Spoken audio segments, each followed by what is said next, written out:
How many times have you been shot? 9 times. You wear a bulletproof vest now most of the time, I believe. Yeah, in the States, just because I've been shot myself, and I've seen Tupac and Biggie Smalls situation where all their wounds were inflicted in areas that would have prevented their death if they had. Yeah, because it's mainly the body shots here. As of 2022, there's been a staggering number of rappers who've been murdered.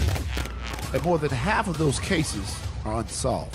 How many times do we have to see this in hip-hop? If pop stars were being killed at this rate, there would be an uproar about it. They'd be at war. Rap legend turned TV mogul 50 Cent and love and hip-hop impresario Mona Scott Young will try to solve some of rap's most notorious killings in a new TV series. Hip-Hop Homicides, an 8-part series on WeTV, will focus on several unsolved murders, including the mysterious deaths of Biggie Smalls and Tupac Shakur. It will also explore the staggering number of unsolved murders in the hip-hop community in an attempt to uncover details of what really happened. Fifth says Biggie's experience inspired him to create the film and believes he knows what would have saved young Notorious from the bloody hands of money-hungry Diddy. Curious to know what his reasons are. Stick around to find out. He's doing it, and I'm going. The nigga Puff was like, yeah, like first he was amping him to get style. Then he was like, he's like, so when we gonna get the chance to, to kick it, like we can just hang out, nigga. We gotta kick it. This is Puff. The In Duck Club rapper, who was nearly killed himself when he was shot 9 times in 2000, has made a big impression on the TV industry in the last few years with shows including Power, which ran for 6 seasons on Starz. Brooklyn-born hip-hop legend Biggie was shot dead in his car on March 9, 1997, as he left a Vibe magazine after-party in Los Angeles. He was 24. West Coast rap rival Tupac was killed in Las Vegas on September 13, 1996. He was 25. Both killings took place amid a fierce feud between East Coast and West Coast rap labels and are thought to be related to one another. But neither has been solved by the police. 50 and a handful of others who were close to the slain rappers believe Bad Boy founder had everything to do with their untimely demise. 50 Cent had many things in common with the notorious B.I.G., aka Biggie Smalls. They both hail from New York City, both were products of the golden age of hip-hop in the 1990s, and both were pioneers in the gangster rap movement. The shady aftermath Signe rose to prominence in the late 1990s after the death of Biggie Smalls in 1997. 50 has credited Biggie with inspiring him throughout his career. The rapper has even paid homage to Biggie in his own music.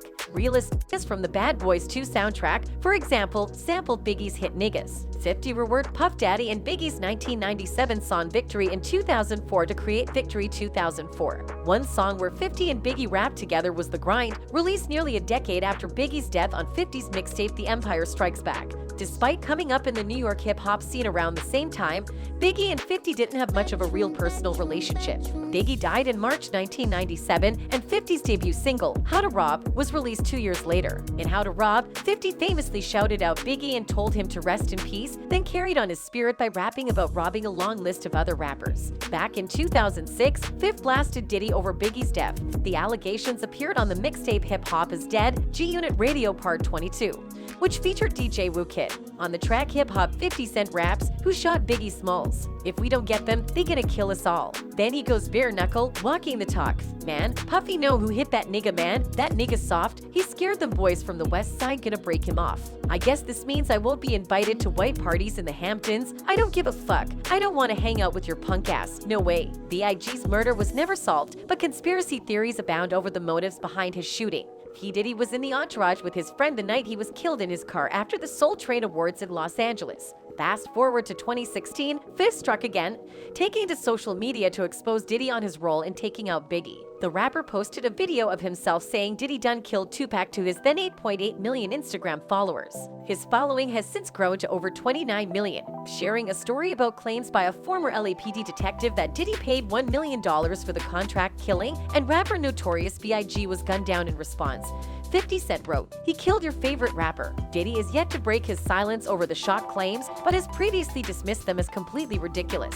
Referring to Diddy's former rap name Puff Daddy, 50 Cent said, "I told you, you can't trust these niggas." Now Puffy done killed Tupac man in the Instagram video. Apparently addressing Diddy directly, 50 captioned the clip, "Damn fool, you killed my favorite rapper. Fuck you, Puffy," he belts in annoyance. Retired LAPD detective Greg Cardin claims Diddy paid a member of the infamous Crips gang $1 million orders to murder Shakur and his manager, Marion Hughes Suge Knight, in the documentary Murder Rap, inside the Biggie and Tupac murders. Mr. Carding, who led a police probe into the murders of Tupac and Biggie Smalls, alleges Knight hired a Bloods gang member to kill Biggie in response. In trying to advise those around the bad boy mogul, 50 Cent took to Instagram, writing, "El Nas so puffy with the shit. Ha, see, you gotta watch these punks. Scary ass nigga will try you. Hashtag no puffy juice. He killed Tupac. Lol. Puffy juice being Ciroc." Craig Kading's documentary further claims Diddy had Tupac killed because he was afraid of retaliation after friend and bodyguard Anthony Wolf Jones allegedly killed Suge's close friend and alleged Bloods gang member Jai Hassan Jamel Robles, also known as Big Jake. The documentary features a TAP 2008 interview between Carding and a Compton native, Southside Crips gang member named Dwayne Kev D. Davis. During the interview, Davis alleges Diddy approached him on 2 separate occasions to discuss murdering Tupac and Suge Knight. Davis claims Puffy once declared, while in a room full of Crips, that he'd give anything for Pac and Suge Knight's heads. So someone from your car started shooting at Tupac and Suge. Lane starts blasting.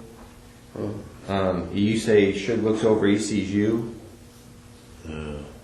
Diddy has yet to respond to Fifth, but his IG mentions are a disaster, with people calling him a murderer. "You killed a legend because you could never be on his level," wrote one person. "You killed Tupac, you bitch," wrote another. One person even wished death on Diddy, writing, "I've known you killed Tupac. Burn in hell, nigga. I hope you get a hole in your head, bruh." 50 Cent might not have been Biggie's best friend before his death, but the G-Unit rapper has always paid homage to Big Papa and criticized Diddy's role in keeping Biggie's legacy alive. Specifically, 50 was frustrated that Diddy appeared to be profiting off the memory of the late, great rapper. He even created a petition titled RIP BIG to try and minimize or eliminate Diddy from creating projects around the notorious B.I.G. Enough is enough, 50 declared. Biggie's name should never have become Diddy's black card. When was the last time Diddy really was bigging up his brother, not bigging up his bank?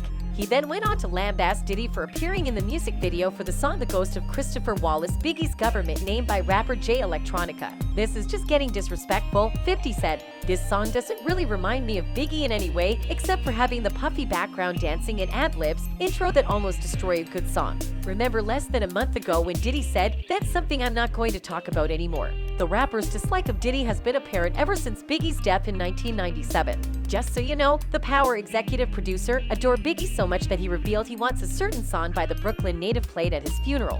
In addition, he discussed what he wanted the vibe of his funeral to be. During an interview with NME's Gavin Haynes, 50 discussed the soundtrack of his life. He elaborated on his emotional connection to a number of famous tracks, including the Jackson 5's ABC, Miley Cyrus' Wrecking Ball, Joe Budden's Pump It Up, and Michael Jackson's Thriller. Haynes had 50 named the song he'd want played at his funeral, and 50 chose the notorious B.I.G.'s Hypnotize.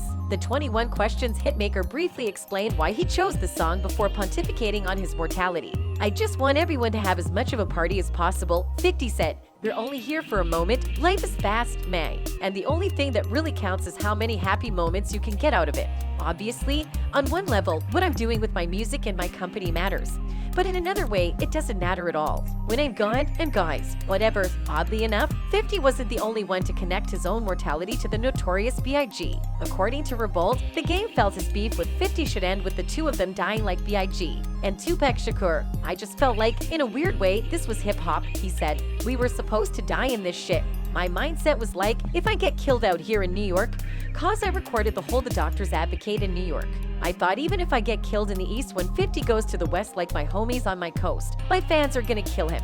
Clearly, there are some interesting connections between 50 and the notorious B.I.G., and that vindicates his hatred for Diddy. 50 released singles that topped the Billboard Hot 100 in Date Club, 21 Questions, Candy Shop, and Crack a Bottle. On the other hand, the notorious B.I.G. released 2 singles that topped the Billboard Hot 100, Hypnotize and Mo Money, Mo Problems. Hypnotize matters to 50, and it seems to have resonated with the American public as well. Do you also believe Diddy had a hand in Biggie's death?